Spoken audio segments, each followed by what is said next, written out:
What's up, guys, and welcome back to the best MMA channel on YouTube. Let's get right into it. UFC 305, right on the cusp this Saturday. We've got a pretty good card. Really excited for a couple of fights. We're going to start breaking down the prelims in this video, the early prelims and the prelims. If you have any questions on where I got the odds that I'm going to be showing in the video, you can go to bestmmaodds.com. That's where I get them. So you get the best odds no matter what. And make sure to check out my Discord in the description. All right, let's get it. First fight, Stuart Nickel versus Jesus Aguilar. So, Stuart Nickel, very, very good undefeated prospect making his debut in UFC versus Jesus Aguilar. A little bit of a tested fighter. His only loss in his UFC career came to Tetsuro Taira, and most of his wins come by submission. The thing about Stuart Nickel is, you might be saying, oh, the UFC fighter who's tested is the underdog. I'm going to bet on him. No. Stuart Nickel, there's a reason why he's coming straight into the UFC and he's not going into contenders or Ultimate Fighter or anything like that. He is a fucking good fighter. Very, very good fighter. And there's a lot of Australians coming in now and they're sending them straight to contenders. If you're looking at the lineup for contenders, there's a lot of Australians coming in, a lot of flyweight Australians. And this guy gets special treatment, somehow gets straight into UFC. I think there's a freaking reason why. This guy is good. Look to see a first round finish by Stuart Nickel. I think it's going to be a devastating knockout. Next, Kanan Song versus Ricky Glenn, or Song Kanan. He's pretty good, Song Kanan. He's been tested in the UFC. When he came into the UFC, he had put a pretty good win streak together. You might remember this guy from his fight with Ian Gary, where Ian Gary said he was bouncing his hands off his face or whatever he was saying. Ian Gary, yeah, he made it almost look easy, but at one point, Kanan Song rocked him and he dropped him bad. I think in another world he could have knocked out Ian Gary. He has pretty good boxing. He has a couple knockouts earlier on in his career, but now I think he's a little bit past his prime. He only has one win in his last four fights, and it was against Bedoya. Bedoya is not the greatest UFC fighter. So we'll see how he does against Ricky Glenn. Ricky Glenn is just like a decent UFC fighter, like he's nothing crazy. He's all around, he's just really good all around. But I think Kanan Song's gonna take this one. He has a pretty good shot. Give me Kanan Song over 1.5 rounds. Now, Tom Nolan versus Alex Reyes. Tom Nolan is gonna murder this guy. Listen, Tom Nolan, 71% of his wins come from KO. When Tom Nolan made his professional debut, okay, so we have the timeline, okay? Alex Reyes' last win, Tom Nolan's professional debut today. Bro, this guy, I can't even explain. Tom Nolan's going to knock him out. Alex Reyes hasn't won in almost 7 years. 7 years. Tom Nolan, I think, has only been fighting pro like 3 to 4 years, and he's already in the UFC. There's a reason why. He's a very, very good fighter, active fighter. He's racking up those wins. He's smart.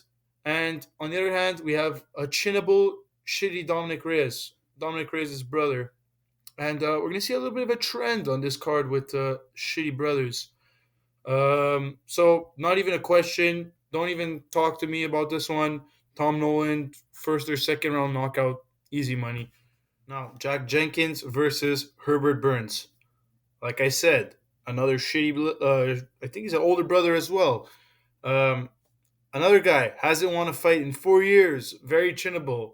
The only thing about Herbert Burns, I will say, is very good jiu-jitsu, and his Muay Thai clinch is really good as well. Gilbert Burns likes to tell us, "Oh, my brother's better than me." Bro, chill out. You got to give yourself a little bit of credit. Herbert Burns is okay. I mean, he had a pretty decent run in one, but now in the UFC, no, come on. Like he's lost his last three fights by KO, and he's going up against Jack Jenkins, a stud. This guy is an absolute stud. I see him put punch combinations together like crisp combinations. throwing in shots to the body, shots to the head. I think he's gonna knock him out easily in the first round. Easily, easily.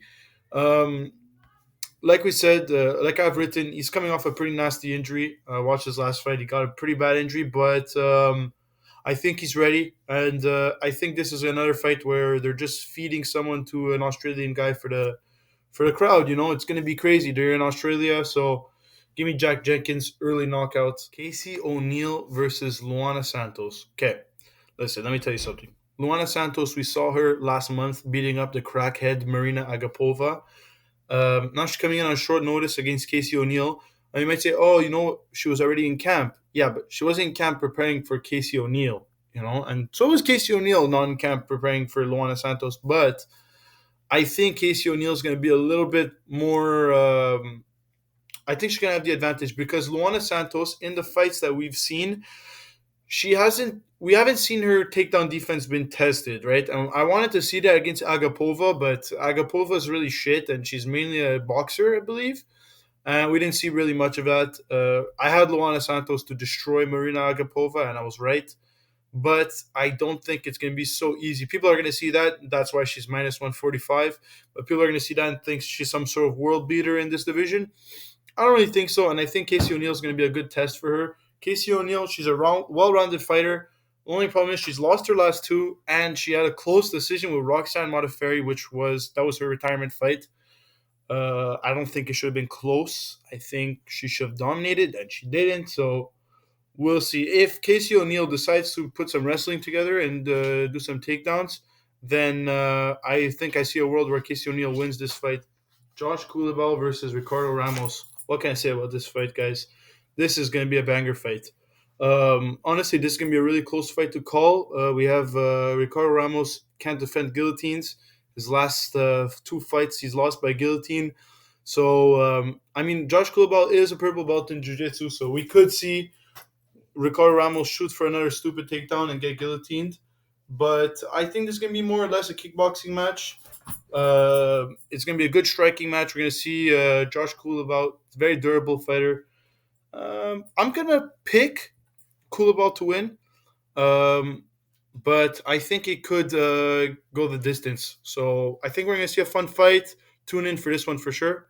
Junior Tafa versus Walter Walker. Listen, Junior beat Parker Porter, so we can say he's championship level material, and 100% of his wins come from KO. So I mean, it's obvious. It's a native Australian or New Zealander, one of those two, same shit. They're fucking big guys that hit really hard. I'm not surprised to see 100% KO ratio.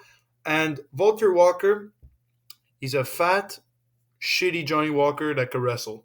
And he's very hittable. But the difference is with Johnny Walker is this guy has a chin and Johnny Walker does not.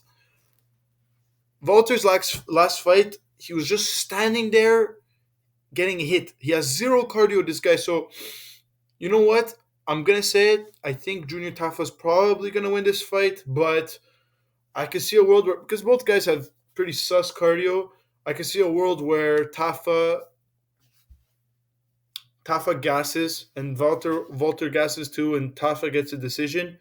But yeah, because it's Tafa is very strong, but Walter can take a punch. So we're gonna see. I'm gonna lean towards Tafa, but remember Walker has the wrestling that he could lean into as well, and he is a pretty decent wrestler. So it's gonna be close, guys. This one's gonna be hard to predict, but I'm gonna lean towards Tafa. Anyways, that was the prelims and the early prelims. Hope you guys enjoyed. Remember to check out the Discord. Link is going to be in the description. Join there. We're going to have community picks, my picks, and a fellow analyst's picks. We're going to be posting there pretty often. And yeah, it's free. So enjoy.